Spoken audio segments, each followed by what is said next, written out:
Scorpio, welcome to your weekly Sidereal forecast for June 29th through July 5th. My name is Athen. So we've got the full moon here on Wednesday in your second house of finances and resources and the material values of life.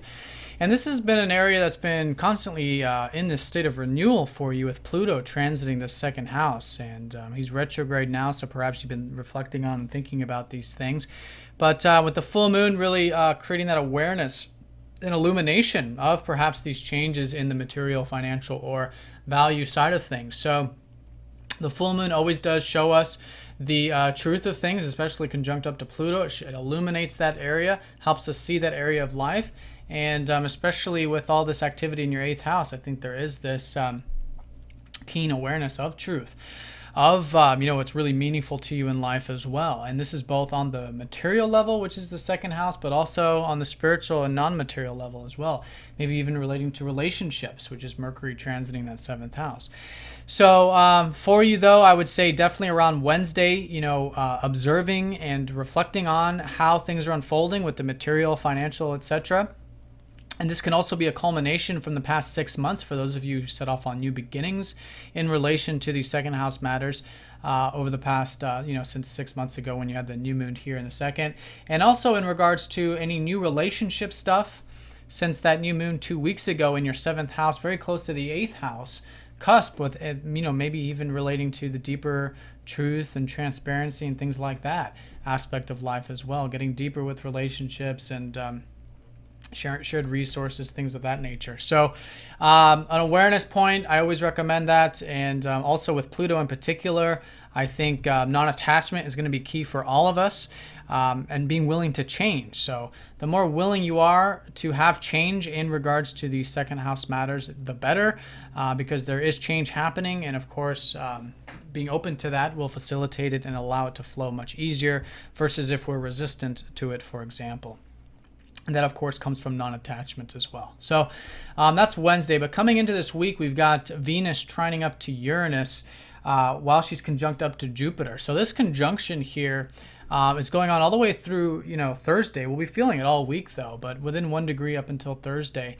And this is in regards to your life path. It's in regards to expansion, travel, opening your horizons, philosophy, spirituality. Lots of opportunities there to expand on that level with Jupiter transiting here for almost the past year. I think you have been enjoying it or can have been enjoying it with Venus here as well. And this is also opportunities with relationships, since Venus does naturally rule your 7th house, and opportunities with spirituality and tranquility and peace and connecting to God and things like that. So very nice there this week still, as it was last week, for those areas. Also maybe even the financial side of things. I think you have been enjoying that quite a bit now with Venus conjuncting Jupiter. Always find the middle path with these two planets too, I just want to say, because they're very positive in the way that they come off, but no planet is neither positive nor negative. It's just a matter of how we utilize the energies. But here, making sure we're not, especially not going to any extremes with these energies, particularly involving, like I said, the relationships and maybe even, the spiritual stuff and the spiritual life path stuff, philosophy and things like that. But in either case, I think opportunities can certainly be there. And I think especially enjoying the financial material side of things, finding that middle path there. And then also with your self-expression, which is Jupiter also ruling your 5th house. Fun, joy, playfulness, all that here in your 9th. So that's the early part of the week. And from Uranus trining up to that Venus, that can be some freeing up energy, some liberation there. And this has been a liberation of your self-expression, of your passion, your zest and joy for life, which I think you've been finding liberation through over many years, but recently perhaps with that eclipse energy of that south node there. And that is going to be supporting you this week in particular.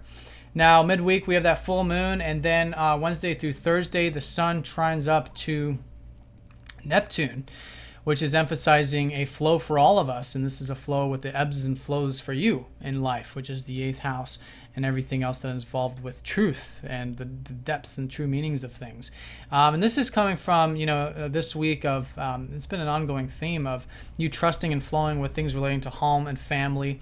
And all of that there is going to be supporting this assertiveness and expression that you have in regards to these this truth. Now, your ruler Mars there, of course, activating that, so there's a lot of that energy involved with that, getting deeper, diving deeper, and squaring up to the North Node during this middle part of the week as well, showing that there is some conscious attention that perhaps needs to be put into the, that would help if you put into the relation, the friends types of relationships, groups, things larger than self, causes, even perhaps income from work or satisfaction from work, things like that, which are seen from the 11th house. Constructively putting energy into that and awareness, I think you'll find very important, because we are talking about your ruler here. So the square energy is all about that same energy of Saturn, of construction, discipline, and here in relation to those 11th house things. Now on Thursday and then all the way through Sunday, Mercury is going to be forming some sextiles and square up to Chiron. So in regards to, first of all, on Friday, Neptune in your 4th house, this flow and importance of trusting with home, family, and your emotional side, and there's a spiritual connotation to your emotional body. All of this, that has been very healing. And so I think bringing attention to that, especially around Friday, I think you'll find very healing.